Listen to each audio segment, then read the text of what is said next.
Gaji Irjen Rosyanto Kapolda Kalsel 5 jutaan rupiah. Anaknya bisa habis 1,2 miliar rupiah sebulan. Nama Kapolda Kalimantan Selatan, Kalsel, Irjen Polisi Rosyanto Yuda Hermawan viral setelah gambar tangkapan layar yang menunjukkan pesta syukuran ulang tahun dirinya tersebar di media sosial.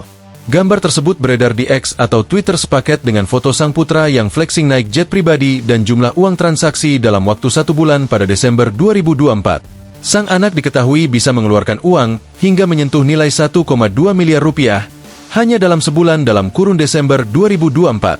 Begitu pula Yeni Susanti, istri Rosyanto Yuda Hermawan, tak luput dari sorotan. Yeni terciduk membawa tas bermerek Hermes Pichotin 18 yang harganya senilai Rp84.150.000. Tas itu dipakai saat HUT ke-78 Bayangkara 2024. Yeni mendampingi sang suami dengan mengenakan kebaya berwarna coklat muda.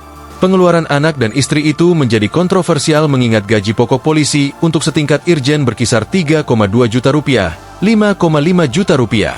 Netizen lantas menaruh rasa curiga.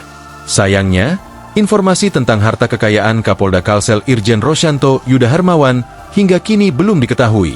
Ketika laporan kekayaannya dilacak melalui laporan harta kekayaan pejabat negara, LHKPN, Selasa, 27 Februari 2025, tidak ditemukan nama Rosyanto Yuda Hermawan di institusi Polri. Melansir berbagai sumber, Rosyanto memulai karir sebagai polisi pada 1992 setelah lulus dari Akademi Kepolisian. Jabatan Kapolda diemban sejak Desember 2024. Sebelumnya, dia pernah menduduki jabatan Kabid Propam Polda Kalsel dan Wakapolda Kalsel. Polisi kelahiran Purworejo, 26 Februari 1970, tersebut juga sempat menduduki sejumlah jabatan strategis di Polda Kalsel. Pada 2011, Rosyanto pernah mengisi kursi jabatan sebagai Kapolres Kota Baru.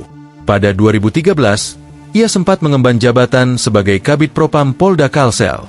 Sementara itu, Div Propam Polri buka suara soal acara syukuran ulang tahun Kapolda Kalsel Irjen Rosyanto Yuda Hermawan yang viral di media sosial, seperti di akun X bernama Tilehopper, pada Rabu, 26 Februari 2025, lalu.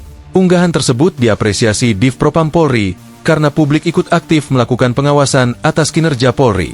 Kami sangat mengapresiasi upaya masyarakat untuk berperan aktif dalam mengawasi dan memberikan perhatian terhadap kinerja Polri.